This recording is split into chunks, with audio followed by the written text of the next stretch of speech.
कृष्णाय वासुदेवाय हरे परमात्मने प्रणतक्लेशनाशाय गोविंदाय नमो नमः। भन्नुहोस् भागवत भगवान को, श्री सद्गुरुदेव भगवान को, श्री वेदव्यास भगवान को, श्री सुखदेव जी महाराज को, वृंदावन बिहारी लाल को, राष्ट्रदेव पशुपतिनाथ को, तीर्थमय नेपाल जननी को, जय जय श्री राधे श्याम। परम मंगलमय अखिल कोटि ब्रह्मांड नायक अनंतानंत कल्याण गुणगण निलय निभृत निकुंज बिहारी रास रासेश्वर भगवान श्री हरि श्री कृष्ण सर्वेश्वर मधुसूदन को साक्षात वाङ्मय प्रतिमूर्ति श्रीमद् भागवत महापुराण, जसको सायंकालीन स्वाध्याय चर्चा विशेषमा हामी आज पनि यस निर्धारित समयमा उपस्थित भइसकेका छौँ। हामी प्रतिदिन यसै समयमा श्रीमद् भागवत महापुराण भित्र अन्तर्निहित भगवान परब्रह्म परमात्मा श्रीकृष्णको विग्रहहरू, भागवतका सुन्दर संस्कृतमय पंक्तिहरूलाई सरसर्ती हेर्ने प्रयत्न गरिरहेका छौँ। भागवत भित्र अथाह रूपमा रहेको त्यो ज्ञान रस, ज्ञान गङ्गाबाट थोरै तिनो आचमन, थोरै तिनो रस लिएर आचमन गर्ने प्रयत्न। यसै क्रममा हामी तृतीय स्कन्धमा छौँ। तृतीय स्कन्धका 30औं अध्यायमा माता देवहूतिले भगवान कपिलदेवलाई भक्तियोगका बारेमा विशेषतः वर्णनका लागि यहाँनिर आग्रह गर्नुहुन्छ, प्रश्न गर्नुहुन्छ। भन्नुहुन्छ, हे प्रभु, हजुरले सांख्य तत्त्वमा वर्णन भए अनुसार, सांख्य दर्शनमा वर्णन भए अनुसार 25 वटा तत्त्व र तिनीहरूको यथार्थ ज्ञानद्वारा, प्रकृति र पुरुषको यथार्थ ज्ञानद्वारा वास्तविक ब्रह्म तत्त्वको ज्ञान हुने कुरा बताउनु, अष्टाङ्ग योगका कुरा पनि बताउनु। क्रमशः यम नियम आचरण गर्दै गर्दै समाधि अवस्थालाई प्राप्त गरिसकेपछि ब्रह्म तत्त्वको साक्षात्कार सँगसँगै एकाकार भएर भगवत भावलाई प्राप्त गर्न सकिन्छ भन्ने यस्ता पनि तपाईले प्रसङ्गहरू वर्णन गरेर उपदेश गर्नुभयो।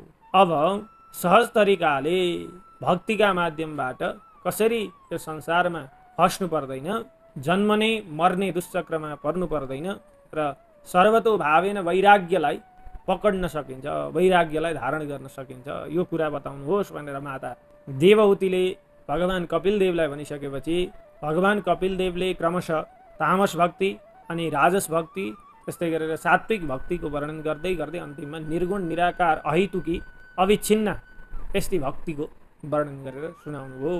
र सबै प्राणीहरूमा परमात्माको सत्ता रहेको त्यो भाव जगाएर र आफूभित्रै सारा ब्रह्माण्ड रहेको आफ्नो आत्मामा नै सबै ब्रह्माण्ड भएको यो बुद्धि भइसकेपछि जीव पुनः कर्म बन्धनमा पर्नु पर्दैन, उसले भगवानलाई प्राप्त गर्न सक्दछ त्यो आत्यन्तिक भक्तिद्वारा।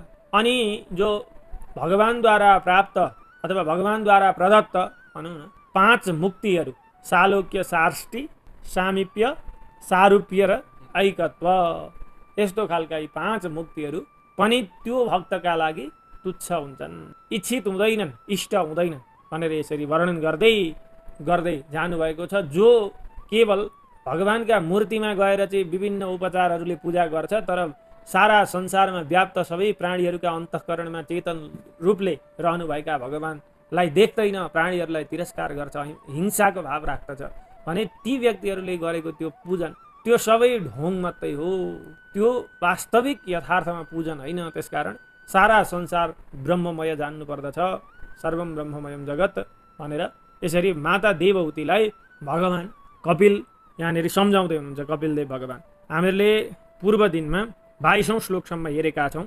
29 अध्यायका 29औं अध्यायका 23औं श्लोकबाट अगाडि अब भगवान कपिलदेव माता देवहूतिलाई के कस्ता प्रसङ्गहरू वर्णन गरेर सुनाउनुहुन्छ। आउनुहोस् प्रवेश गरौँ। द्विषतः परकाये मां मानिनो भिन्न दर्शनः भूतेषु बद्धवैरस्य न मनः शान्तिमृच्छते। परकाये भनेको अरू प्राणीहरूका हृदयमा अन्तर्यामी स्वरूपमा रहेको माम मलाई चाहिँ द्विषतः द्वेष गर्दछ, अथवा आफूदेखि बाहेकको दोस्रो प्राणीलाई जसले द्वेष गर्दछ, केवल मै खाउँ मै लाउँ भावको छ भने। अनि भिन्नदर्शिनः त्यस्तो चाहिँ भेददृष्टियुक्त मानिनः अभिमानी त्यो व्यक्तिले भूतेषु बद्धवैरेषु सारा संसारका प्राणीहरूमा वैरभावले युक्त भएको त्यो आफ्नो मनमा चाहिँ शान्तिलाई नरिच्छति प्राप्त गर्न सक्दैनन्, मन शान्त गर्न सक्दैनन्। त्यसकारण सर्वप्रथम त सबै प्राणीमा समानता देख्नु पर्यो, समभाव राख्नु पर्यो। वसुधैव कुटुम्बकम यो भाव आएपछि मात्र मान्छेले मनलाई शान्त गर्न सक्दछ। मन शान्त नभइकन हुनेवाला केही छैन।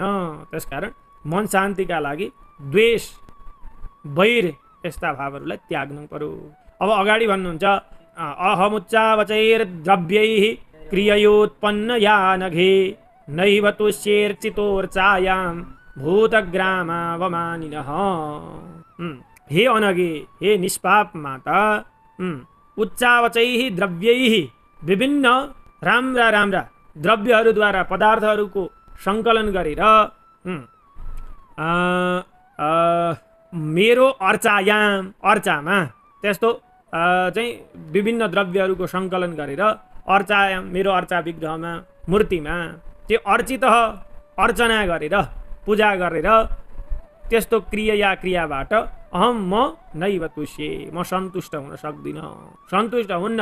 किनभने तिनीहरू के छन् त भन्दा भूतग्रामावमानिनः, सामान्य प्राणीहरूमा जो म चेतन रूपमा बस्दछु त्यस्ता प्राणीहरूलाई चाहिँ तिनीहरूले के गर्छन्, अवमूल्यन गर्दछन्, भनेको उपेक्षा गर्दछन्। मतलब प्राणी हिंसा गरेर अथवा मन वचन कायले कसैलाई हिंसा गरेर कसैलाई दुःख दिएर अनि भगवानका अगाडि गएर चाहिँ म भगवानको भक्त हुँ भनेर लम्पसार पर्छ भने पनि त्यो भगवानका लागि स्वीकार्य हुँदैन। केवल स्वच्छ भाव हुनु पर्यो र सबै प्राणीहरूमा दया हुनु पर्यो, माया हुनु पर्यो, प्रेम हुनु पर्यो, सबैमा समभाव देख्नु पर्यो अनि आत्मवत् सर्वभूतेषु हुनु पर्यो। तब मात्र भगवानका लागि त्यो भक्त स्वीकार्य हुन्छ। त्यहाँ बताउनुहुन्छ किनकि तिनीहरू भूतग्रामावमानिनः, सम्पूर्ण प्राणीहरूलाई चाहिँ जीवहरूमा चाहिँ उनीहरू अवमूल्यन गर्दछन्, अपमान गर्दछन्। त्यसकारण त्यो राजोपचार, षोडशोपचार मात्र होइन, राजोपचारद्वारा गरिएको पूजन पनि भगवानका लागि स्वीकार्य छैन यदि मनमा कपट राख्दछ र आफूभन्दा सानालाई चाहिँ दबाउन खोज्छ भने, अथवा शक्तिहीनलाई चाहिँ आफ्नो शक्ति प्रयोग गरेर बल प्रयोग गरेर दबाउन खोज्छ भने त्यो ठिक हुँदैन।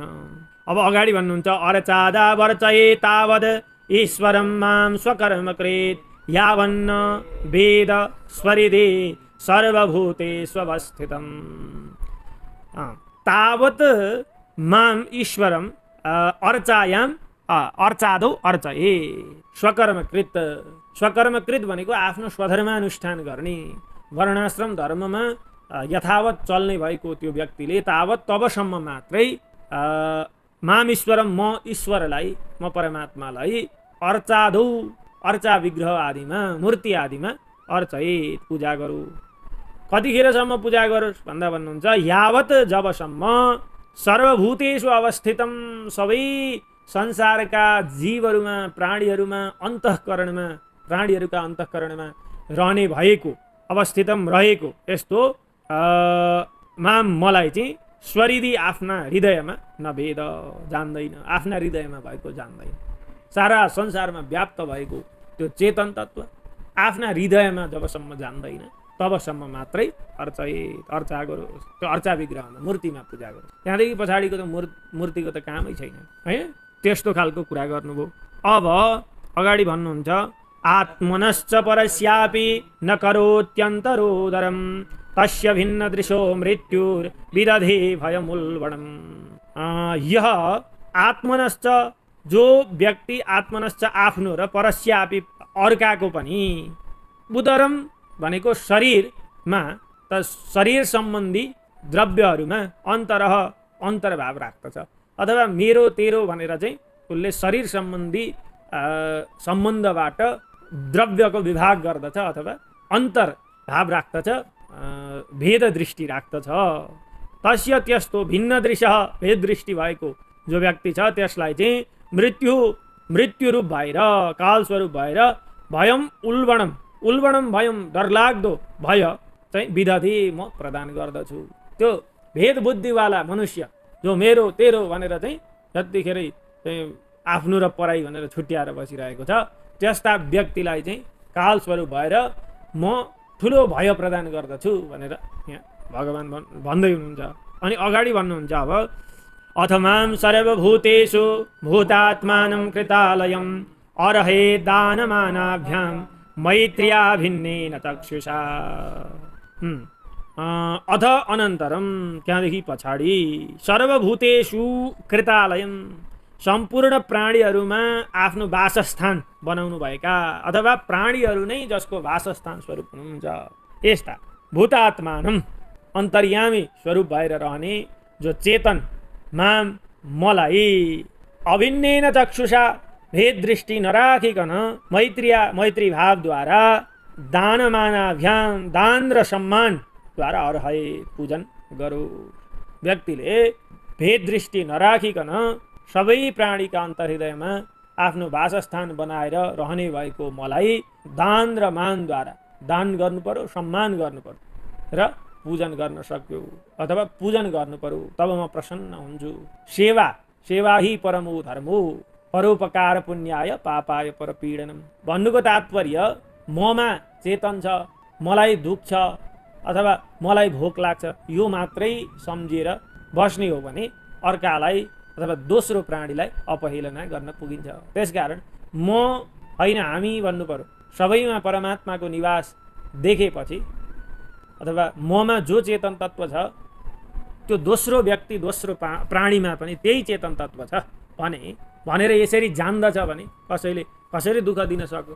बाटामा एउटा सुतिरहेको कुकुरमा पनि परमात्माको भाव आउनु हो भने उसले त्यो कुकुरलाई चाहिँ अपहेलना गर्दैन, उसले त त्यहाँनिर परमात्माको दर्शन गर्छ र त्यो कुकुरलाई पनि दुई हात जोडेर आर्द्र भावले नमस्कार गर्न पुग्दछ, उसले दण्डवत गर्न पुग्दछ। त्यो तरिकाले भित्रबाट भाव जाग्नु पर्यो। सारा संसारका प्राणीहरूमा अभेद बुद्धि हुनु पर्यो र केवल परमात्माको नै सत्ता सम्पूर्ण प्राणीहरूमा विराजमान छ भन्ने यो जान्नु पर्यो। यसरी मैत्री भावद्वारा दान सम्मान गर्नु पर्यो भन्नुहुन्छ। अगाडि जीवा श्रेष्ठा य जीवानां ततः प्राणभृतः शुभे ततः सचेता प्रवरास ततश्चेन्द्रियवृत्तयः। यी निश्चय नै अजीवानां जीवाः श्रेष्ठा। श्वास प्रश्वास अथवा चेतन नभएका जड ढुङ्गा माटो आदि भन्दाखेरि जीवा चाहिँ जीवन भएका जीवनलाई धारण गर्ने भएका वृक्ष आदि श्रेष्ठ हुन्।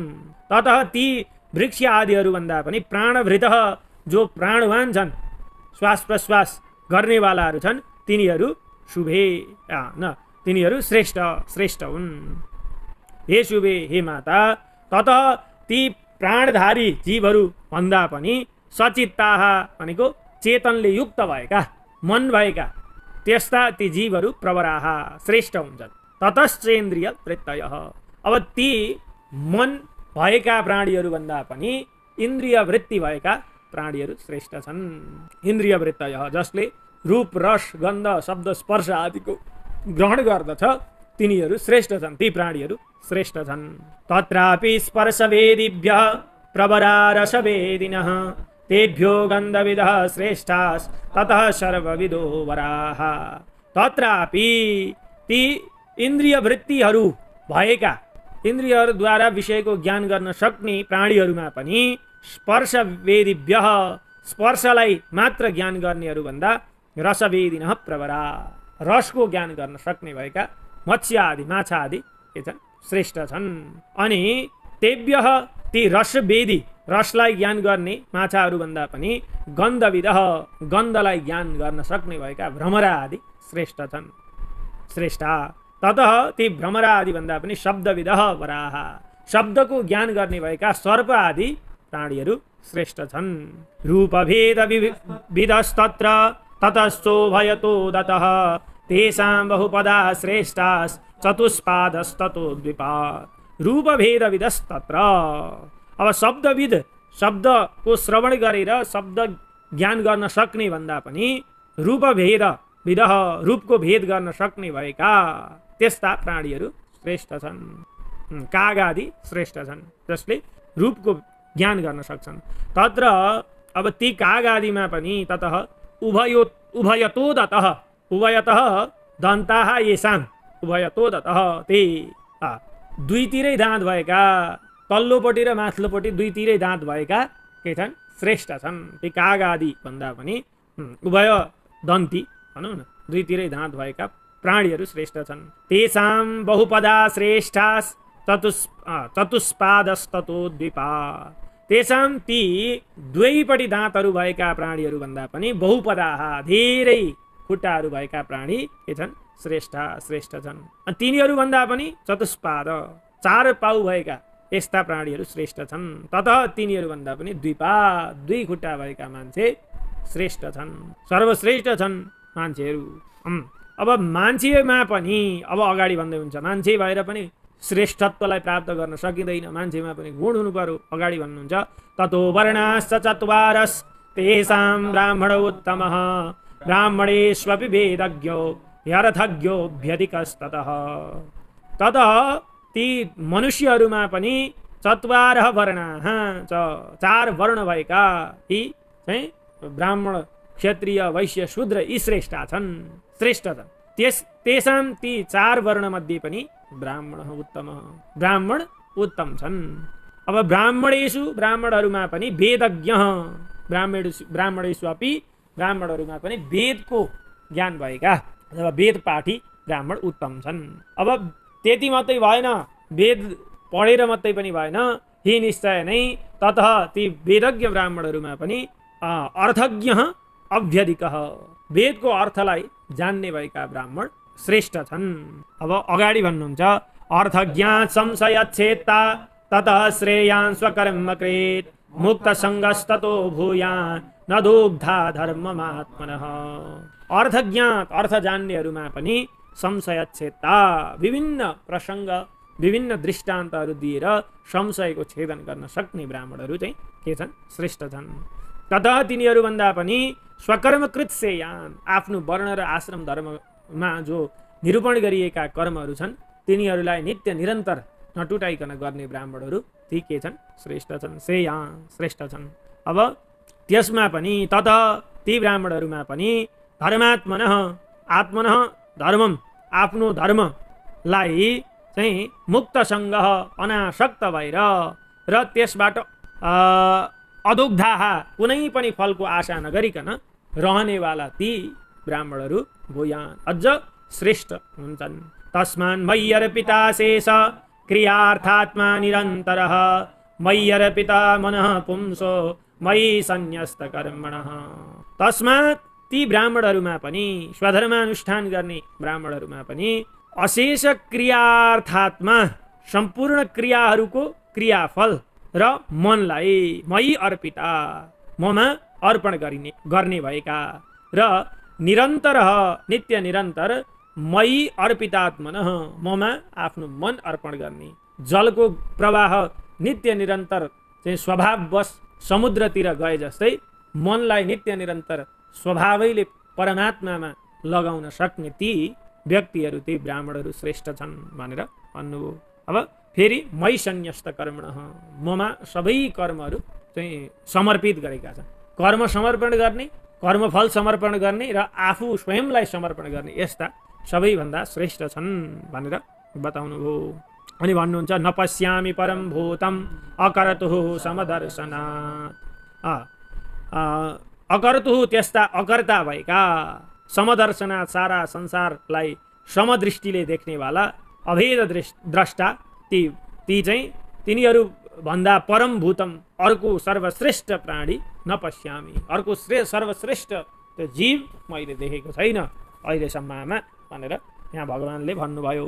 अगाडि भन्नुहुन्छ मनसहितानि भूतानि प्रणमेद बहुमानयन ईश्वरो जीवकलया प्रविष्टो भगवानिति जीवकलया जीवमा नै जीवरूप कलालाई धारण गरेर ईश्वर प्रविष्ट भगवान प्रवेश हुनुभएको छ भनेर यसरी भूतानी सारा संसारका प्राणीहरूमा मनसा आफ्नो मनमा नै बहुमानयन धेरै मान सम्मान गरेर भगवान इति भगवान नै हो भन्ने भावले जसले प्रणमेत प्रणाम गर्दछ त्यो चाहिँ के छ त सर्वश्रेष्ठ छ भनेर भन्नु। अथवा भन्नुहुन्छ एतानि भूतानि यी सबै प्राणीहरूमा जीवकलया भगवान परमात्मा नै जीव रूप कलालाई धारण गरेर ईश्वर प्रविष्ट भगवान ईश्वर जीवकलया प्रविष्ट भगवान ईश्वर जीवका रूपमा प्रवेश हुनुभएको छ भन्ने यो मानेर बहुमानयन ती प्राणीहरूलाई अत्यन्त आदर सम्मानपूर्वक मनसा मनमा नै प्रणाम गरियो प्रणाम गरोस् भनेर यहाँ बताउनु भयो। अगाडि भन्नुहुन्छ भक्ति योगश्च मया मानव्युदीरितः ययोरेकतरेणैव पुरुषः पुरुषं व्रजेत्। हे मानवी, हे मनुपुत्री माता देवहूति, भक्ति योग र योगश्च अष्टाङ्ग योग यी दुईटै योगका बारेमा मद्वारा उदीरित बताइयो, सविस्तार बताइयो। ययो यी दुई मध्ये एकतरेण एव एउटा योगद्वारा नै अथवा एउटा मात्र योगको राम्ररी अनुष्ठान गर्नाले नै पुरुष त्यो पुरुष जीव पुरुषम परमात्मा भगवानलाई व्रजित प्राप्त गर्न सक्दछ अथवा पुरुषले पुरुषलाई प्राप्त गर्दछ मतलब आत्माले परमात्मालाई प्राप्त गर्न सक्दछ भनेर बताउनु भयो। एतद् भगवतो रूपम ब्रह्मणः परमात्मनः परम प्रधानम पुरुषम दैवम कर्म विचेष्टितम। प्रधानम भनेको प्रकृति र पुरुषम पुरुष तत्व जो छ र त्यहाँदेखि परम्पर रहेको दैवम भनेको त्यो अदृष्ट शुभाशुभ कर्म त्यो सबै अथवा त्यो शुभाशुभ कर्मलाई जन्माउने वाला त्यो सबै कर्म विचेष्टितम कर्मको चेष्टा गराउने वाला एतत् यी सबै भगवतः ब्रह्मणः परमात्मनः ब्रह्मणः रूपम भगवान परमात्मा परब्रह्मका नै स्वरूप हुन्। प्रकृति पुरुष कर्म कर्मफल यी सबै दुःख सुख मान अपमान यी सबै परमात्माकै स्वरूप हुन् भनेर यसरी जान्नु पर्यो। अब अगाडि बताउनुहुन्छ रूप भेदास्पदम दिव्यम काल इत्यभिधीयते भूतानां मदादीनां यतो भिन्न दृशां भयम्।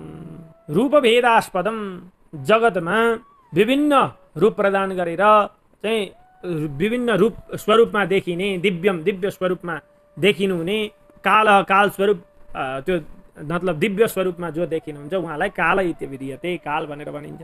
मतलब यो जगतलाई विभिन्न रूपमा अभिव्यक्त गराउनु हुने दिव्य स्वरूप हुनुभएका परमात्मालाई काल इति अभिधीयते काल भनेर भनिन्छ। अनि यतः जो काल स्वरूप परमात्माबाट भिन्न दृशां महदादीनां भूतानां भिन्न दृष्टि भएका अथवा भेद बुद्धि भएका महदादि नाम भूतानां महतत्व आदि जो पञ्चमहाभूतले युक्त भएका अथवा महतत्व आदि पञ्चमहाभूतका अभिमानी शरीरमा आसक्त भएका जीवहरू चाहिँ भयलाई प्राप्त गर्दछन्।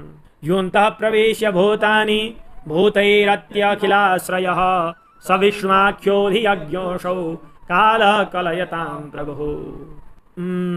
य भूतानि जो चाहिँ परमात्मा भूतानि सारा संसारका प्राणीहरूका चाहिँ अन्तःकरणमा प्रवेश गरेर के का माध्यमले भन्दा भूतैहि पञ्चमहाभूतका माध्यमले प्रवेश गरेर अखिलाश्रय सारा संसारका आश्रय हुनुभएका स विष्णुवाख्य उहाँ विष्णु नामद्वारा विख्यात हुनुभएका भगवान चाहिँ भूतानि ती प्राणीहरूको के गर्नुहुन्छ संहार गर्नुहुन्छ काल स्वरूपमा के गर्नुहुन्छ संहार गर्नुहुन्छ।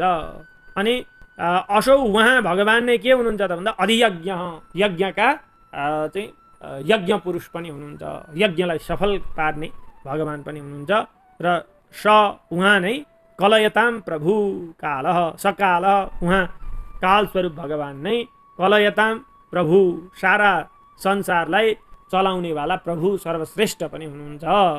न चास्य कश्चिदयितो न द्वेष्यो न च बान्धवः आवेशयत् प्रमत्तोऽसौ प्रमत्तं जनमन्त्रकृत् अस्य पुरुषस्य त्यस्ता कालस्वरूप परमात्माको कश्चित कोही पनि दैत न प्यारो छैन अतिशय प्रिय कोही पनि छैन कालस्वरूप परमात्माको।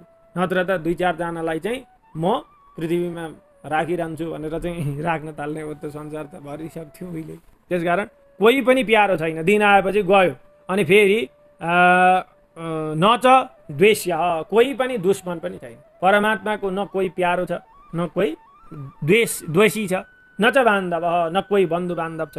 असौ अप्रमत्त भनेको उहाँ परमात्मा कालस्वरूप भगवान् अप्रमत्त भनेको सावधान भएर चाहिँ प्रमत्तम उन्मत्त संसारका जन्म मानिसहरूलाई चाहिँ अन्तकृत भनेको मृत्युका रूपमा आविशति भनेको चाहिँ मृत्युका मुखमा पुर्याउनुहुन्छ। उहाँलाई नै सारा संसारका मनुष्यहरूलाई प्रमत्त उन्मत्त भएका मनुष्यहरूलाई चाहिँ सम्हार गर्नुहुन्छ, कालस्वरूप भएर आफूमा लीन गराउनुहुन्छ भन्ने कुरो यहाँ बताउनु भयो। अब अगाडि भन्नुहुन्छ यद भयाद वाति वातोयम सूर्यस्तपति यद भयाद वर्षते देवो मगडो भाति यद भयाद जो परमात्मा कालस्वरूप नारायणका भयबाट अयम वात वाति यो वायु भन्छ। अनि यद्भयात उनै कालस्वरूप परमात्माका भयबाट सूर्य तपति सूर्य प्रकाश प्रदान गर्दछ। अनि यद्भयात उनै परमात्माका भयबाट देव भनेको इन्द्र वर्षते वर्षा गराउँछन्। भगण भाति यद्भयात जो परमात्माका भयबाट भगण भनेको आकाशका तारागणहरू पनि भाति प्रकाशित हुन्छन्, प्रकाशलाई छर्ने काम गर्दछन्। यद वनस्पतयो भीता लताश्चौषधिभिः सह स्वे स्वे काले विगृह्णन्ति पुष्पाणि च फलानि च।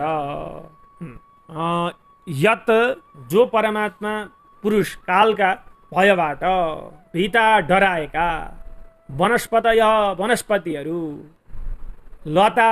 लताहरू पनि लताश्च लताहरू पनि औषधिभिः सह औषधिका साथमा वन्य औषधिका साथमा स्वे स्वे काले आफ्ना आफ्ना समयमा आफ्ना आफ्ना ऋतुमा आफ्ना आफ्ना कालमा उनीहरू के गर्छन् त भन्दा अभिगृह्णन्ते प्रदान गर्दछन्। के पुष्पाणि पुष्पहरू अनि फलानि च फलानीहरू फलहरू पनि पुष्प फल समयमा फुल्ने काम गर्दछन्।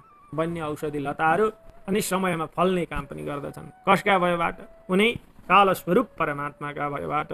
स्रवन्ति सरितो भीता नोत्सर्पन्त्युदधीयतः अग्निरिन्ध्रे सगिरिभिर भूर्नमज्जति यद भयात। भीता डराएकी सरित भीता भनेका डराएका सरित नद नदीहरू पनि स्रवन्ती बग्ने काम गर्दछन्। यत जो परमात्माबाट डराएर भीता डराएका सरित नद नदीहरू स्रवन्ती बग्ने काम गर्दछन्। अनि उदधि भनेको समुद्र न उत्सर्पति आफ्नो त्यो सीमा भन्दा बाहिर कहिले पनि जाँदैन समुद्र। किन?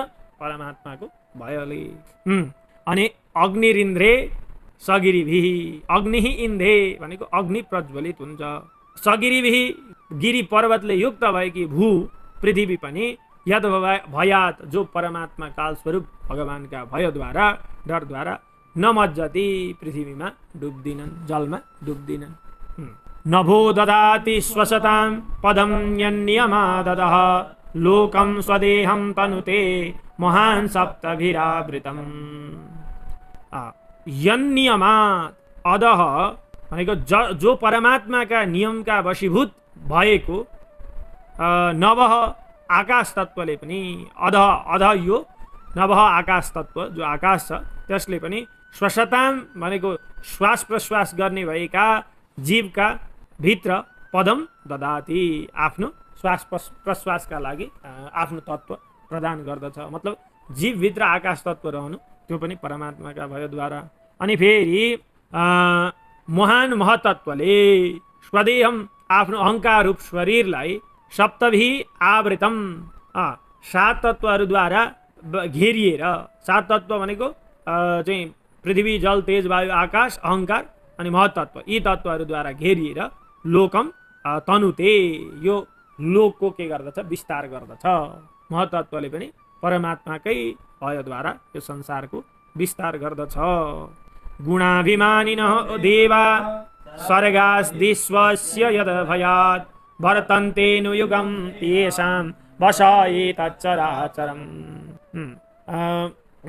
एतच्चराचरम यो चराचर जगत येषां वशे जो परमात्मा भगवान ब्रह्मा विष्णु महेश्वरका बसे बसमा छ। त्यस्ता गुणाभिमानिनः गुणका अभिमानीहरू देवाः देवताहरू गुणाभिमानी देवताहरू सत्व गुणाभिमानी विष्णु रजो गुणाभिमानी ब्रह्मा अनि तमो गुणाभिमानी महेश्वर यी देवताहरू पनि अस्य स्वर्गादिषु यो जगतको सृष्टि आदिमा अनुयुगम भनेको प्रत्येक युग युगान्तरमा यद्भयात् जो काल स्वरूप परमात्माका भयबाट चाहिँ वर्तन्ते प्रवृत्त हुन्छन् भनेपछि सोऽनन्तोऽन्तकरः कालो नादिरादि कृतव्ययः जन्म जनेन जनयन् मारयन् मृत्युनान्तकम् सह त्यस्ता अनादि स्वरूप हुनुभएका र अनन्त हुनुभएका